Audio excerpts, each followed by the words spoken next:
Olá, começa mais um Conversa Criminal, seu podcast sobre as ciências criminais. Sou Augusto Rodrigues, advogado criminalista.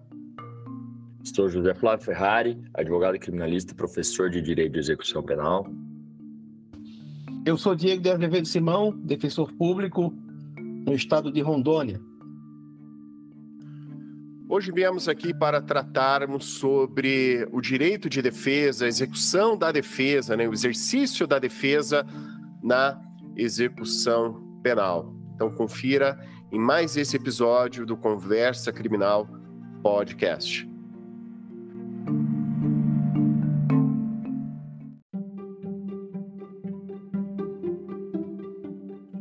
Então, na execução penal, há a possibilidade, sim, de direito de defesa, pois na execução penal temos ali hipóteses de falta grave e outros incidentes que podem ocorrer ali na execução penal. Então, a pergunta que eu já faço aqui para os convidados é: em que consiste esse direito de defesa na execução penal?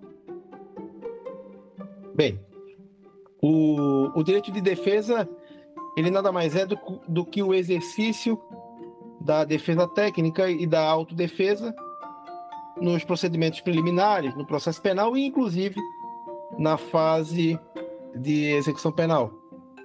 E na fase de execução penal, o direito de defesa, além de ser considerado, um direito de defesa clássico, o direito de defesa como resistência a uma acusação, ele também tem uma outra característica, que é o direito de defesa como instrumento necessário para o acionamento de direitos de execução penal. Veja que, diferentemente da fase preliminar e da fase de processo de conhecimento, em que a defesa é puramente resistência, inclusive quando a própria defesa propõe ações autônomas de impugnação, sempre o faz com o interesse de resistir à pretensão acusatória e punitiva. Na fase de execução penal, além disso, porque também isto acontece, a defesa também ela tem uma outra característica, que é a defesa como meio para acionamentos de direito de execução penal. Daí porque tem uma importância destacada e fundamental para o processo de execução penal. Gostaria de pegar esse gancho do professor Diego para falar exatamente da importância desse direito de defesa. Além de simplesmente deixar a mão ou largar a mão do simples exercício da autodefesa, muitas vezes presente no direito administrativo, inclusive existe uma súmula vinculante, número 5 da STF, que fala que no direito administrativo permite-se o direito à autodefesa e que ele seria suficiente. Esse direito, essa súmula, ele não se aplica à execução penal.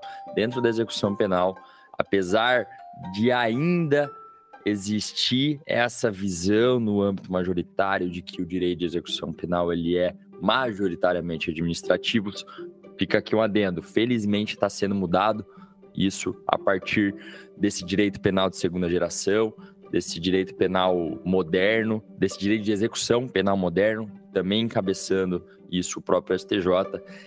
Não é possível que os processos administrativos disciplinares corram sem a presença da defesa técnica. E aqui se diga, sobretudo, a Defensoria Pública, mas também advogados criminalistas, advogados e advogadas criminalistas. Perceba que, no âmbito da execução da pena, a efetividade da defesa ela se relaciona com a efetivação jurídica de todos os recursos processuais disponíveis. Nessa ideia de resistência, no procedimento administrativo disciplinar, por exemplo, fazendo aquela defesa clássica,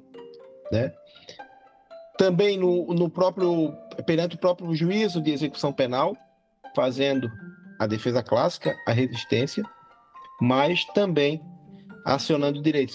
Vou dar um exemplo de acionamento de direitos. Por exemplo, os direitos relacionados à assistência. É comum o preso necessitar de atendimento médico, por exemplo, e às vezes acaba não sendo disponibilizado pela administração penitenciária por inúmeros motivos. Então, diante de uma situação desta natureza, cabe à defesa postular esse direito à assistência médica. Aqui, por exemplo, é uma demonstração da importância da defesa, não como resistência, mas como instrumento de acionamento de direito fundamental. Então, no âmbito da execução da pena, né, a gente pode entender que a defesa tem essa característica que não se apresenta na fase preliminar do processo penal e nem mesmo na fase de conhecimento. Tem talvez um importante direito que se insere dentro desse exercício de defesa e de petição, que é o direito de transferência e recambiamento para ficar próximo ao lar, ou até mesmo para se situar em uma unidade prisional que permita condições em que essa pessoa possa estudar e de fato se ressocializar. Sim, isso está previsto na resolução do CNJ, que a pessoa pode pedir a transferência para uma unidade melhor capacitada, exatamente para atingir os melhores interesses dela, só que a gente sabe a dificuldade que é isso. Eu até queria ouvir um pouquinho do professor Diego um pouco sobre esse tema tão importante, que é o recambiamento, logicamente, se tiver a possibilidade de fazê-lo, interesse de falar sobre a resistência do judiciário em simplesmente aplicar uma resolução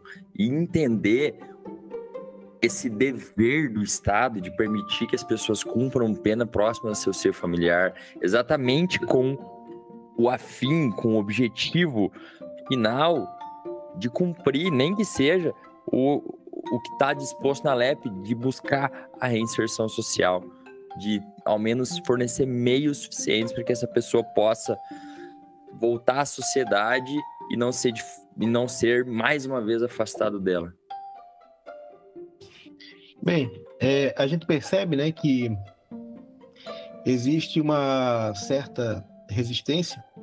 Claro que há exceções, mas a regra é que há resistência em receber pessoas privadas de liberdade. O encaminhamento não é difícil é receber.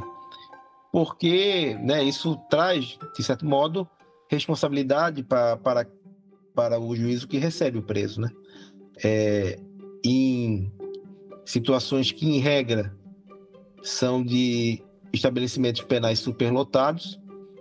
Quanto mais superlotado, mais difícil se dá a administração das pessoas no ambiente prisional e também mais problema isso acarreta para o judiciário. Mas a questão que se coloca e que é importante ter em mente é o seguinte, é que se acaba tratando, isso acaba entrando naquela ideia de benefício e não de direito, de modo que acaba sendo flexibilizado esse direito de execução penal, porque embora não esteja expressamente, né, previsto o direito e não há o direito da pessoa escolher onde ela vai cumprir a pena, o fato é que há na lei de execução penal uma série de assistências, dentre elas o direito de visita, e também, além disso, não só na lei de execução penal, há no Estatuto da Criança e do Adolescente, por exemplo, o direito de convivência familiar e direitos que eles acabam requerendo que a pessoa que cumpre pena privativa de liberdade esteja em estabelecimento penal próximo de sua família. E mais, muitos direitos de assistência, como, por exemplo, até roupa de cama, medicamento, muitas vezes acaba sendo suprido pela família, o que também faz com que o cumprimento da pena próximo da família, além de garantir a convivência familiar, o direito de visita também auxilia a pessoa privada de liberdade a receber a atenção e assistência que muitas vezes acaba não sendo prestada a contento pelo próprio Estado. tem um trecho da fala do professor Diego que acabou se tornando uma bandeira. Acredito que desses pensadores do direito de execução penal, que o professor Diego se insere com toda certeza desse novo direito de execução penal, tá? Que busca, de fato, reconhecimento de direito, afastando aquela velha percepção de que simplesmente tem que jogar as pessoas dentro de uma unidade prisional e esperar que o tempo passe e torcer para que elas não morram. Eu acredito que os autores que eu vou citar aqui, que trazem essa percepção, são, de fato, e aqui trazendo o próprio livro do professor Diego Simão, ele fala uma coisa maravilhosa, que é o seguinte: a designação de direitos como benefícios deve ser combatida, não por capricho ou por vaidade, mas porque direitos e benefícios não são a mesma coisa, de modo que esse uso indiscriminado faz com que direitos subjetivos assegurados na Constituição e na lei sejam enfraquecidos, flexibilizados, argumento de que são apenas benesses concedidas pelo Estado. Outra professora é a professora Flávia Ávila Penido. Fala o seguinte: o uso da expressão benefícios na execução penal, embora prevaleça, é repreensível. Depois disso, o professor André Jean Berardino, junto ao Máximo Pavarini, trata-se de direito e não de regalia ou simplesmente benefício. Talvez quem tenha inaugurado essa discussão, ou pelo menos com quem eu tive acesso a esse primeiro debate, foi o professor Valois, que fala a seguinte frase que me marca muito. Foi talvez uma das viradas de chave para pensar a execução penal. Costuma-se chamar o direito de preso de benefício. Ora, uma coisa é direito, outra coisa é benefício. Presos não têm benefícios, têm sim direitos. Chamar seus direitos de benefícios é passar uma ideia de fraqueza de seus direitos como se fosse algo concedido e não algo que os presos podem exigir. E é disso que a gente está falando aqui nesse momento, tá? E eu, aproveitando, logicamente, toda essa discussão, eu digo o seguinte: direito não é benefício. Execução penal não traz simplesmente benefícios ou regalias, traz sim direitos. O direito de execução penal, infelizmente, ele ainda não tem o tratamento merecido, né, na academia, no mundo jurídico. Veja que o direito de execução penal geralmente é lecionado dentro de outras disciplinas. Quando oferecido em disciplina independente, é disciplina optativa. Enquanto que a execução no processo civil é uma cadeira. Nada contra o processo civil, mas uma execução de pena, uma execução em que o objetivo é prender pessoas, é algo, né, que acaba ficando... Parece que o direito penal acaba com a decisão penal condenatória, aliás, com os recursos. E aí acabou. E isso é problemático, porque isso reforça aquela ideia de natureza mista ou administrativa da execução penal. E assim, do mesmo jeito que o professor Jacinto Coutinho critica a ideia do sistema misto, porque ou é acusatório ou é inquisitório, é a mesma coisa na execução penal. Ou é administrativo ou é jurisdicional. Esse negócio de coisa mista realmente não dá para aceitar. Eu, particularmente, penso que é jurisdicional, ainda que algumas atividades sejam desenvolvidas pela administração, até porque não tem como ser diferente, mas veja, todas essas atividades elas são necessariamente submetidas ao crivo do judiciário. Nenhuma delas, né, até porque a Constituição não permite isso, a Constituição assegura que toda ameaça a direito seja submetida à análise do Poder Judiciário. Então, portanto, por conta desse raciocínio, penso que a execução penal é, sim, de natureza jurisdicional.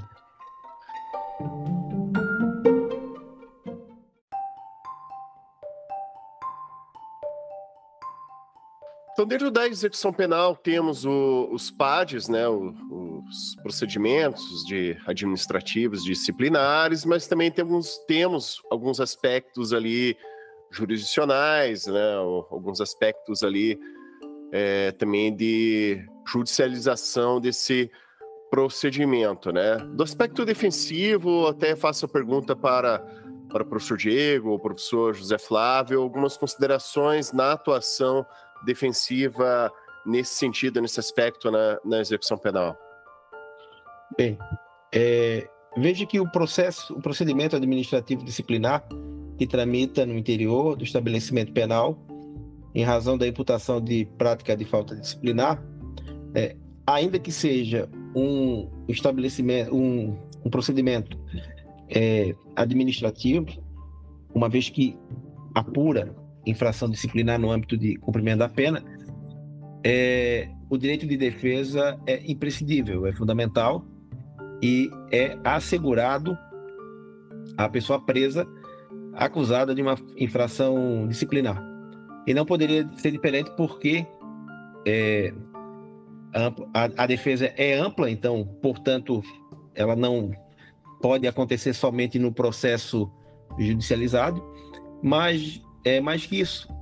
A imputação de falta disciplinar é uma imputação extremamente grave no âmbito da execução da pena e traz consequências muito severas, como regressão de regime, perda de período de remissão, uma série de restrições que impactam na vida da pessoa e aumentam o tempo de encarceramento. Não aumenta o tempo de pena, né? Mas aumenta o tempo de encarceramento. Agora, o procedimento administrativo disciplinar, ele tem muitos problemas. Primeiro que ele tem um déficit procedimental, porque ele não é regulamentado de forma uniforme em todos os estados. Se busca a resolução desse problema, e uma das saídas é uma proposta que tramita no Congresso de reforma ALEP, que tem a previsão de que a disciplina processual, né, o procedimento para apuração de falta grave, deve ser uniformemente unificado por meio de resolução do CNP-CP. Embora a medida seja interessante, eu penso que ela não é suficiente, e mais, eu penso inclusive que ela deveria ser tratada diretamente na lei de execução penal. Eu acho que esse déficit procedimental provoca muitos problemas e vulnera muito a defesa, porque tem locais que tu nem sabe como que imputação de falta grave está acontecendo. Não se inicia por portaria, se inicia contando um fato, mas não tipifica esse fato, e há uma falta grave na execução penal que permite tudo, e é aquela previsão que trata da desobediência à ordem, desobediência a servidor, e ela, na verdade, acaba funcionando como um soldado de reserva para acolher todos os comportamentos que acabam não sendo inseridos nas outras faltas. Então, assim, é extremamente preocupante, e isso vulnera o direito de defesa, destrói, aniquila o contraditório, uma vez que é fundamental que se saiba de antemão, dentro de um processo administrativo disciplinar ou em qualquer outro processo, qual é a imputação que é praticada, né, que está sendo apontada contra a pessoa.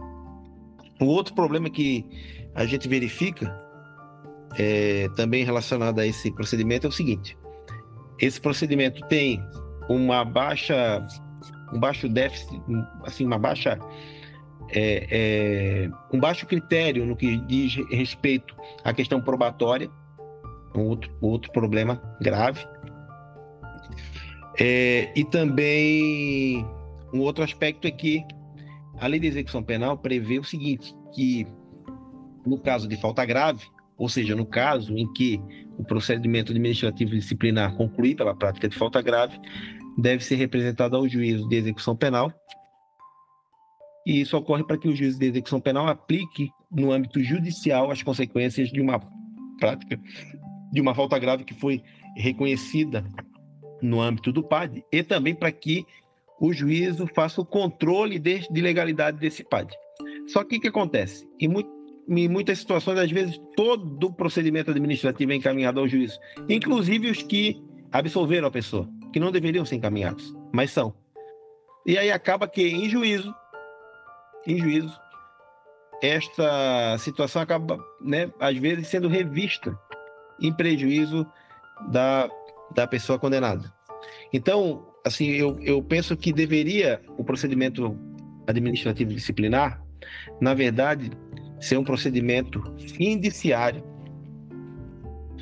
para autorizar a remessa das informações ao Ministério Público, que na execução penal deve atuar como ator, como parte, para que ele, Ministério Público, dentro do processo de execução penal, tendo em mãos esses elementos informativos, analise a necessidade ou não de propositura de um incidente de imputação de falta disciplinar, e aí haver um julgamento judicial dessa falta disciplinar. Para isso, a gente precisaria de uma reforma, né, legislativa, inclusive com a possibilidade de prever medidas como, por exemplo, ajustamento de conduta, em vez da necessária imputação de falta disciplinar para todos os casos. Essa possibilidade de ajustamento, inclusive, ela é prevista no âmbito do Sistema Penitenciário Federal. Professor, se me permite também, obrigado por nos abrilhantar com essa explicação, inclusive essa visão de que o PAD seja, vamos dizer assim, talvez traduzindo um pouquinho, transformado como se fosse um inquérito policial para munir o Ministério Público e assim oferecer uma denúncia, e aí sim nós produzirmos prova, tá, dentro da execução penal para imputação, aliás, para sancionar uma pessoa privada de liberdade com PAD. Essa talvez é uma bandeira que nós poderíamos levantar em massa e buscar de fato sua concretização. Afinal, o professor Patrick Acedo, o professor Bruno Chimizo já escreveram há muito tempo que, na verdade, a natureza jurídica de uma falta disciplinar, sobretudo a grave, na verdade não tem nada que se relacione com uma simples natureza de ato administrativo ou de uma falta disciplinar, muito pelo contrário.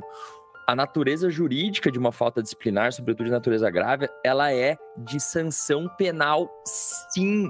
A partir do momento que a gente começa a enxergar que o PAD é um procedimento inquisitório, ele vai ser judicializado para simples homologação quando não há regressão sequer à audiência de justificação em juízo. Então, o juiz da execução penal não sequer escuta a pessoa que está sendo imputada por falta grave, vai lá, homologa esse procedimento administrativo. Esse procedimento administrativo, por sua vez, é incorporado ao processo, interrompe o cálculo para progressão de regime. Essa pessoa pode ficar, vamos supor, um crime de homicídio, que essa pessoa tem que cumprir 50% da pena, porque é um crime doloso contra a vida. A pena foi de 20 anos. Ela estava cumprindo a pena. Faltava um dia para progredir de regime do fechado para o semiaberto. Ou seja, ela já tinha 10 anos de cumprimento de pena. Vamos começar a colocar número, um exemplo aqui. Ela precisa cumprir 10 anos para progredir do regime fechado para o semiaberto. Um dia antes, e não é difícil disso acontecer, tá? Isso acontece muito e com uma frequência talvez descomunal. Um dia antes da pessoa progredir de regime prisional, vem a notícia de uma falta grave. Essa falta grave vai ser homologada, essa pessoa vai ter que cumprir mais 5 anos no fechado. Por quê? Porque simplesmente alguém falou que ela ofendeu um agente prisional e etc. O standard probatório dentro do PAD, o sarrafo é muito baixo. Não tem um efetivo contraditório pela defesa, é um procedimento inquisitorial, em que sequer a gente discute de fato prova. Olha que curioso, o STJ tem uma visão dentro da audiência de justificação que não permite produção probatória. A audiência de justificação, ela tem um único objetivo de ouvir a pessoa que está sendo imputada, ouvindo a pessoa que foi sancionada com falta grave. Esse é o objetivo. Você não pode rolar testemunho, você não pode, de fato, produzir prova oral. O STJ tem essa visão, nós precisamos superar isso. E como que a gente vai fazer isso? Enxergando que, de fato, a falta disciplinar, nada de disciplinar tem. Ela é uma sanção penal.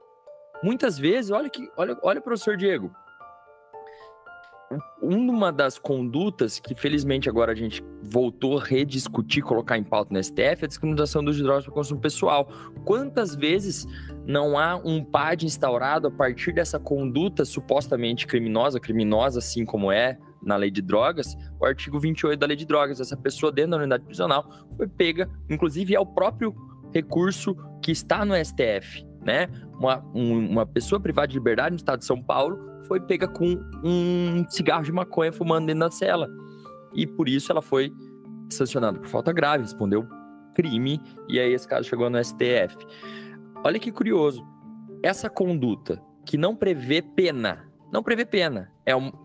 já não é desde 2006, a resposta penal não é pena, não é aplicação de pena, é advertência e acompanhamento em algum curso para conhecer os malefícios. Aí a pena é de 5 a 10 meses. Se é reincidente, né, chega nos 10 meses. Mas olha que curioso, se essa pessoa estiver cumprindo uma pena de homicídio de 20 anos, ela vai ficar mais 5 anos presa por conta dessa conduta. Olha que insano! E aí que é exatamente o ponto em que o professor Diego comentou, que também é uma forma da gente enxergar que vira um pouquinho a chavinha na execução penal. O prolongamento do tempo de aprisionamento dessa pessoa de forma completamente absurda. Veja que esse entendimento sobre a natureza jurídica de infração penal, que, né, foi, pelo menos até onde eu sei, inaugurado pelo Bruno Chimizo, eu trago ele no meu livro, inclusive cito o artigo do Bruno, e em relação à posse de droga, veja que eu também trato disso, faço uma crítica neste sentido, e veja, contravenção penal e crime culposo que são punidos com prisão não são falta grave. Posse de droga, que nem pena tem, né, que privativa de liberdade é. E mais, a política de drogas, pelo menos se imaginou ou se tentou tratar o usuário de forma diferente. Tratar o usuário não com prisão. E por que o usuário que cumpre pena privativa de liberdade é tratado com prisão? É totalmente irracional. E um outro ponto interessante sobre o standard probatório no procedimento administrativo, a gente vê de tudo. Veja, eu já passei por situações de simplesmente um documento informando, né, teor informativo de que o preso teria xingado um agente, foi o elemento suficiente para condená-lo por falta disciplinar. Ele, em audiência de justificação, negou, mas o mesmo documento que originou a apuração judicial da falta grave foi o documento usado para condenação. Ou seja, a todo tempo a pessoa já estava condenada. Uma outra situação que eu me deparei, em certa ocasião, chegou um processo administrativo disciplinar em que também não havia prova, também era de xingamento. O xingamento é muito curioso, porque, né, assim, tem que ser apurado no processo administrativo disciplinar, tem que chamar as pessoas para serem ouvidas, chamar a vítima, chamar a testemunha. Foi chamada a vítima e foi chamado o preso acusado. Não foi chamado mais ninguém. Não foi chamado mais ninguém que estava na cela, não foi chamado mais nenhum outro policial penal. Pois bem, quando chegou em juízo, ouvido a pessoa presa, o rapaz negou ter xingado. E aí, o que ocorreu? Eu fundamentei que a condenação necessariamente precisa se basear em prova, e os elementos do PAD não são prova, são elementos indiciários, e que a única prova produzida em juízo foi o interrogatório do rapaz, que negou. Neste momento, o Ministério Público pediu a produção de prova e a juíza autorizou. Eu fundamentei que não caberia Primeiro porque, ao ser intimado da audiência, o Ministério Público não pediu a produção de prova. E por mais que a LEP permita que o juiz autorize a produção de prova na audiência de justificação, o fato é que a prova era para sanar uma dúvida. Isso ficou muito claro. E a dúvida no processo penal, quando favorece a pessoa, não deve ser sanada, porque não, né, a dúvida, pelo princípio da presunção de inocência, acaba favorecendo. E aí veja o que aconteceu. Foi determinada pelo juiz uma audiência em continuação para a oitiva do agente prisional supostamente vítima desse caso. E aí eu ingressei com uma correição parcial, argumentando que naquele processo a decisão da juíza havia causado tumulto processual e tudo mais. E foi interessante porque foi a primeira vez que eu vi uma liminar em correição parcial. Foi concedida a liminar, depois a correição foi julgada provida e a decisão, o despacho da decisão que determinou, né, a realização de audiência em continuação foi anulada pelo tribunal. Mas veja, toda essa problemática ela acaba acontecendo pelo déficit procedimental que existe na lei de execução penal, e não só isso. Talvez a execução penal seja uma das matérias uma das matérias que são mais presentes no cotidiano do fórum, mas também ela, ao mesmo tempo, além dela, embora ela seja uma das disciplinas, uma das matérias, uma das áreas do direito mais presentes no cotidiano do fórum, ela talvez é uma das mais desconhecidas. E o desconhecimento sobre direito de execução penal acarreta uma grande desgraça. Uma grande desgraça. Assim, eu vejo e me orgulho de estar presente neste movimento, e sou grato à vida por isso, por permitir que eu esteja numa idade, vivo com saúde, numa idade que me permita estar nesse movimento, que é um movimento de guinada da execução penal, de uma execução penal constitucional, de uma execução penal convencional, né? Estudada a partir da Constituição, da Convenção Americana de Direitos Humanos, mas que se tem há muito ainda por fazer, se tem por muito ainda o que caminhar.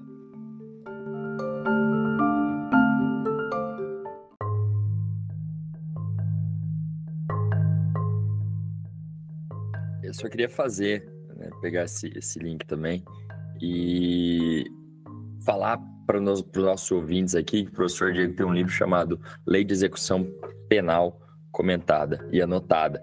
E esse livro, professor Diego, denso, né? Muito denso o livro, tá? A construção feita aqui em alguns tópicos, de fato, é algo que eu nunca tinha visto. Parabenizo por isso e agradeço também por nos brindar com esse conhecimento. Mas que o professor disse nos revela essa frente nova da execução penal, que busca, de fato, o reconhecimento de direitos, não de benefícios ou regalias, e também do tópico do nosso podcast de hoje, que, obrigado, Augusto, fui convidado, que é sobre esse direito de petição, esse exercício da defesa, e não simplesmente de se defender de ataques estatais, mas também de buscar propostas de reconhecimento de direitos. No livro do professor, ele cita regras, a Nelson Mandela, né, as regras de Bangkok, os princípios de Jakarta, importantíssimo tema que diz respeito às pessoas transexuais, regras de Bangkok, as regras de Tóquio, entre tantos outros. E assim, faz esse link constantemente durante toda a construção de seu texto. E é importante não simplesmente ter o olhar a essas regras, mas, sobretudo, a Constituição Federal, que essa visão, de fato, ela é essencial, né? Discutir o direito penal, direito processual penal e a lei de execução penal sob perspectiva constitucional. Eu não concordo em muitos pontos, tá, professor Diego e Augusto, com o nosso professor Renato Marcão. Eu não concordo em muitos pontos com o professor Renato Marcão, mas há um mérito que dele eu acredito que ninguém pode tirar. Assim como o Mirabete e eles foram talvez os precursores ao estudo da lei de execução penal. Isso a gente não pode esquecer. Mas ele tem na contracapa do livro dele uma frase que me marca muito. Direito, aliás, ele não trata de direito, né, a execução penal, ele fala simplesmente execução penal.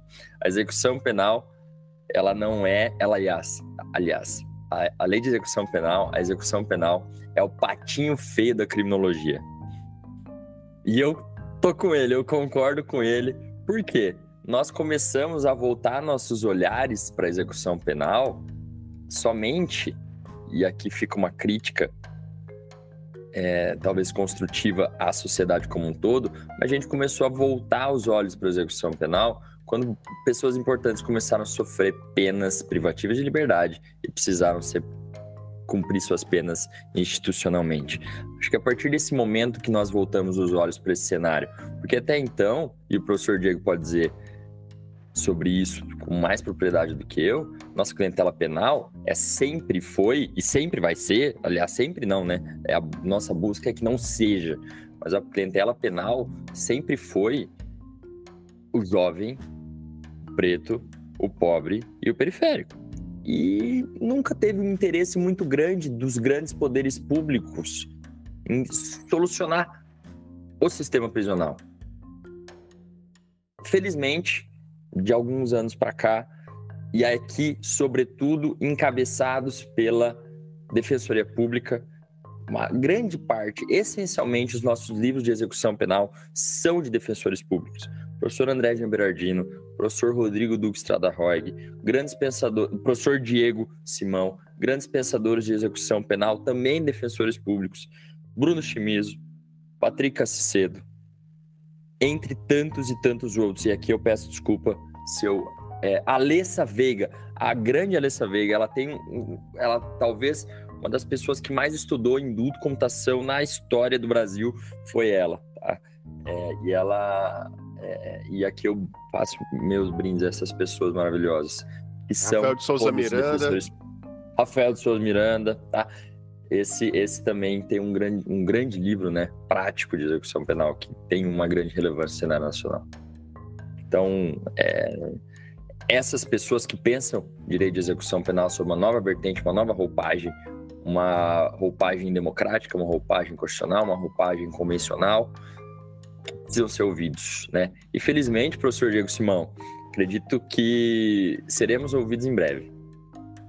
E tem um outro aspecto também que eu acho importante a gente trazer aqui sobre a defesa na execução penal, que é o seguinte: é um requisito fundamental a assistência jurídica, né? A gente pode dizer que a assistência jurídica é um pressuposto para uma defesa efetiva.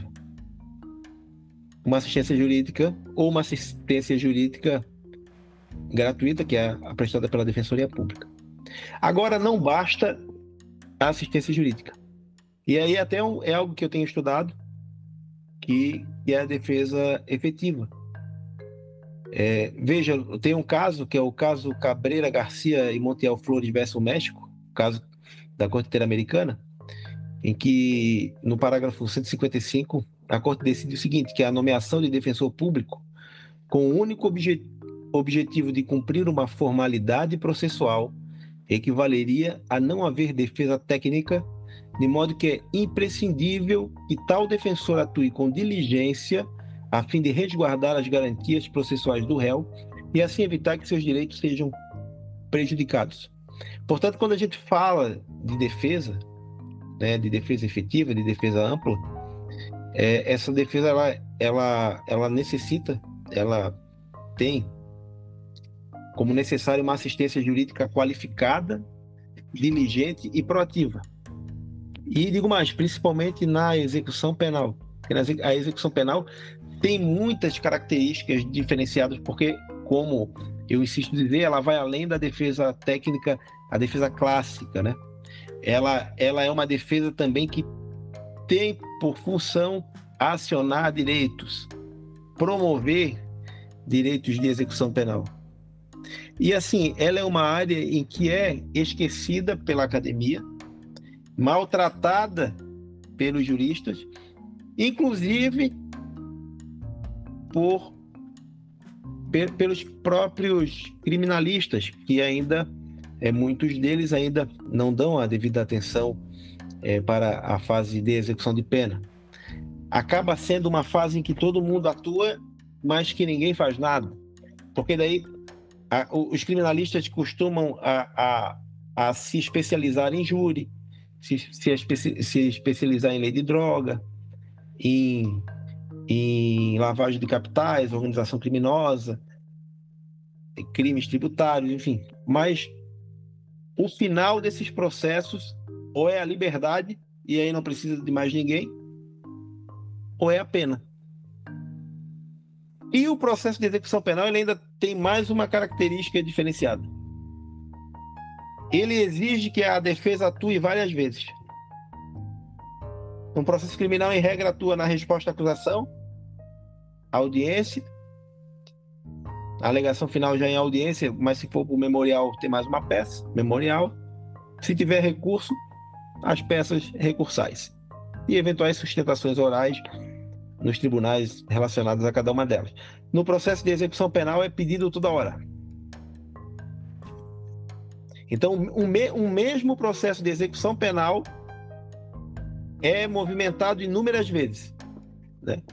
E o José Flávio, que é um especialista em ser eu no sistema, sabe bem disso. O quanto que é necessário uma atuação cuidadosa, criteriosa, efetiva, proativa no processo de execução penal. E penso eu o seguinte, que é uma área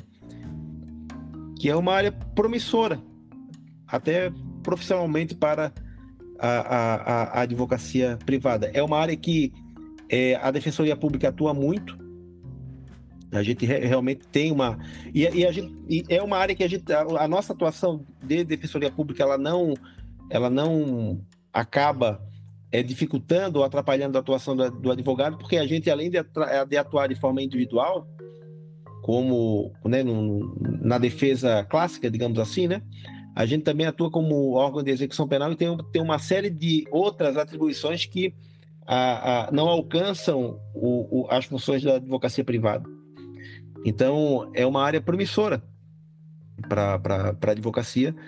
E, né, penso eu, é uma área promissora para a advocacia, e eu tenho visto, principalmente depois do lançamento do livro, que a gente acaba tendo contato com mais pessoas, bastante pessoas interessadas assim em estudar a execução penal, o que diz, né, e atuar na execução penal também. A gente vai conhecendo mais pessoas que atuam na área, e isso tem sido bem interessante, e espero que esse seja um movimento que tenha vindo para ficar. Professor, com certeza veio para ficar, com certeza, tá? Com certeza veio para ficar e não tem quem mude esse fator. O professor comentou sobre a constância dos pedidos na execução penal, a importância de fazê-los de uma maneira adequada.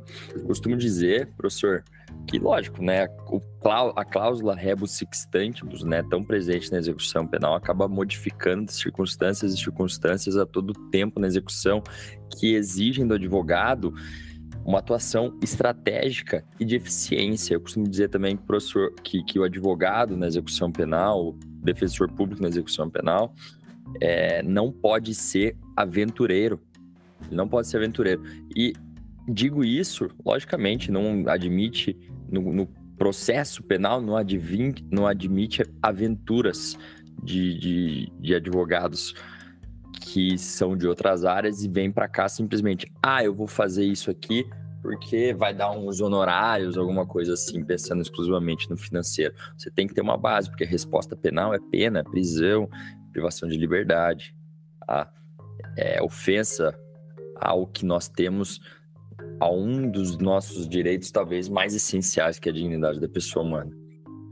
E também de de nos ceifar tempo com nossas famílias, familiares, nossas vivências, privacidade, intimidade, entre tantos outros, né? Apesar desses serem direitos não atingidos propriamente por uma sentença penal condenatória, apesar de assim serem ofendidos reiteradamente em tantas e tantas penas cumpridas pelo país aí. Mas eu costumo dizer que, em razão dessa mudança constante na execução penal, a estratégia é essencial, professor Diego. Não basta simplesmente você esperar o CEU notificar que tem um direito a ser solicitado. Não faça isso. Se você faz isso, você está na área errada, com certeza, né? Você deve, de forma proativa, buscar soluções para aquela situação. Professor Diego, logicamente, há uma diferença de demanda de processos ativos em atuação. Por exemplo, quando eu era assessor de juiz, atuava em, 60 processos por dia. Dificilmente conseguia dar aquela atenção efetiva para todos os 60. Conseguia buscar ativamente direitos a serem reconhecidos, ainda que de ofício naqueles processos. Era muito difícil fazer isso, levar e conduzir um relatório ao juiz que transportasse, né, esses direitos. Agora, na advocacia, e aí o professor disse que é uma área que tem muito campo, e realmente tem. A advocacia, comentei com o Augusto, a última vez que eu fui a Curitiba, me recepcionou muito bem. E a advocacia, na execução penal, que vai alimentar o juízo com toda essa estratégia, com toda essa informação, com a busca efetiva de direitos a partir de petições estrategicamente alocadas, tá? Não basta simplesmente esperar o CEU falar, olha, caiu a progressão aqui, você vai lá e pede aos 45 do segundo tempo. Capaz do juiz da execução penal vir pedir um exame criminológico que vai ser realizado daqui 1 ano e meio e seu cliente vai ficar preso mais 1 ano e meio. Isso acontece. Então, você, advogado, o que você vai fazer? Pedir com antecedência, já ciente do histórico do juízo em realizar o exame criminológico. O que mais? Buscar a remissão de pena. O que mais? Correr atrás de indulto, comutação. Talvez um dos direitos, e aí é próprio do processo penal, mas na execução penal que nós temos ciência, é o manejo de revisões criminais, habeas corpus substitutivos de revisões criminais, que talvez são grandíssima parte da atuação do advogado, da atuação da Defensoria Pública nos processos de execução penal. Quando eu me refiro em atuação proativa, é justamente isso. Não esperar. Porque, de fato, há um juízo de execução penal, primeira coisa que tem que ter em mente, um juízo de execução penal tem muitos processos para julgar. Muitos. E o processo do teu cliente, ele não vai ser melhor do que o processo do cliente de outra pessoa. Então, o que tem que fazer é o seguinte, e é interessante, porque na execução penal ninguém reclama disso. A gente pede antes do direito estar de fato o requisito objetivo, estar de fato assegurado. Por quê? Ninguém quer que a pessoa cumpra pena além do tempo. E quando a gente pede antecipado, a gente não pede para conceder o direito antes. A gente vai dizer, olha, daqui 45 dias, daqui 30 dias, vai restar satisfeito o requisito objetivo. Já pede as certidões, diligencia o que for necessário para que a pessoa possa, de fato, implementar no mundo concreto a progressão do regime, no dia em que ela tem direito. Porque senão, o que vai acontecer é o seguinte, a pessoa estará com direito à progressão, cumprindo pena em regime mais gravoso, justamente porque não foi pedido. Assim, tem juízo que implementa, já, né, tem de ofício e tudo, mas ainda que isso aconteça, é como eu disse, são muitos processos, então há necessidade de uma atuação até colaborativa aí de todo mundo. Por isso tem essa necessidade de ter esse olhar proativo, cuidadoso, organizado. Execução penal exige muita organização. Veja que, né, assim, para pedir o básico, não é nem para trazer discussões assim mais profundas, ou não, mas para trabalhar o básico, basta ter organização e cuidado. Professores, a respeito da defesa efetiva na execução da pena, algum comentário mais que os professores desejam fazer a respeito desse tema que estamos tratando?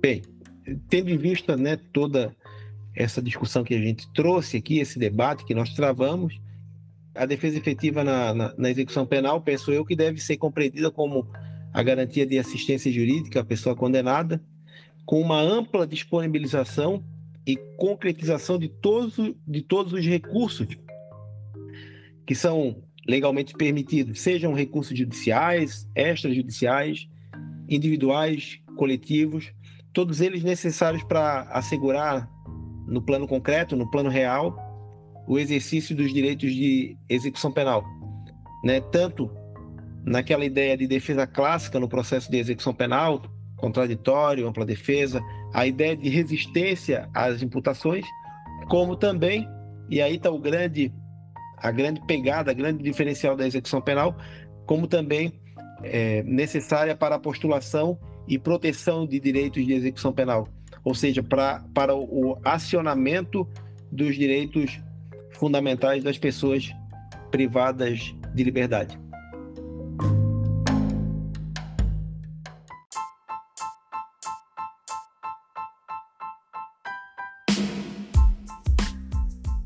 Junto ao CE Acadêmico, nos dias 20, 21 e 22, realizaremos um evento, tá? Um evento único e que tem o propósito de dar uma virada de chave na atuação dos advogados e advogadas na execução penal. Esse evento, carinhosamente chamado de Jornada da Execução Penal, ele foi pensado em 3 níveis. Primeiro dia, no dia 20, nós falaremos sobre as estratégias na execução penal. Inclusive, muito do que você escutou aqui hoje, eu vou reprisar, falar lá novamente, talvez com uma outra roupagem. No dia 21, nós falaremos sobre jurisprudência indispensável em matéria de execução penal, que sem ela você dificilmente conseguirá ter uma atuação relevante na execução penal. Então, o ideal é que você aprenda e se destaque. E, finalmente, no último dia, no dia 22, teria alguns convidados, alguns alunos das turmas passadas, contando um pouquinho dos casos que eles desenvolveram e, por que não, um pouquinho sobre o mercado também da execução penal no Brasil. Afinal, nós temos mais de 2 milhões de processos no CEU exclusivamente, fora aqueles que estão no ESAG, né, no Tribunal de Justiça de São Paulo, e é um campo, vamos dizer assim, ainda inexplorado por muitos advogados criminalistas. Eu, hoje, atualmente, meu escritório se sustenta e avança e cresce exponencialmente somente com a atuação na execução penal. Isso porque eu não estou restrito, por exemplo, ao meu estado, à minha cidade. Eu tenho atuação no Espírito Santo, Santa Catarina, Rio Grande do Sul, Mato Grosso do Sul, São Paulo. Inclusive, todos esses estados eu atualmente estou atuando na execução penal. Então, assim, Augusto, tenho que deixar esse convite para os seus ouvintes. Jornada da Execução Penal, lá nos dias 20, 21 e 22, que tem o propósito de virar uma chavinha na execução penal e torná-lo ainda mais especialista nessa área, ou melhor, talvez trazê-lo para essa área tão renegada, vamos dizer assim, pela criminologia, mas que tem um campo inexplorado para a advocacia criminal brasileira. Vai lá no Instagram, digita Puxando Pena, tá? O meu perfil profissional no Instagram, Puxando Pena. É só chegar lá, com certeza vai encontrar muitos anúncios a respeito da jornada da execução penal. Qualquer coisa também faz o seguinte, vai lá no site do CEI Acadêmico, logicamente também existirá um anúncio a respeito desse evento, tá?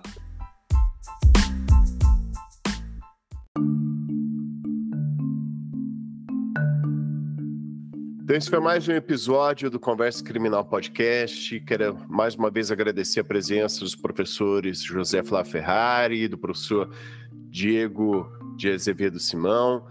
Também, se quiserem fazer alguma recomendação, alguma indicação para os nossos ouvintes, fiquem à vontade, a palavra está com os colegas. Augusto, obrigado pelo convite. Diego, muito obrigado pela brilhante explanação aqui que nos brindou. Fico muito feliz mesmo em estar na sua presença para discutir sobre execução penal. Esse tema que me é tão caro, não é?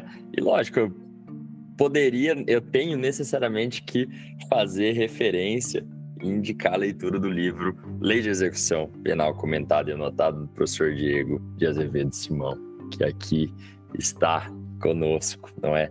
Sem dúvida, esse aqui, da história recente da execução penal, acho que é o livro mais denso sobre a matéria, tá? Que inova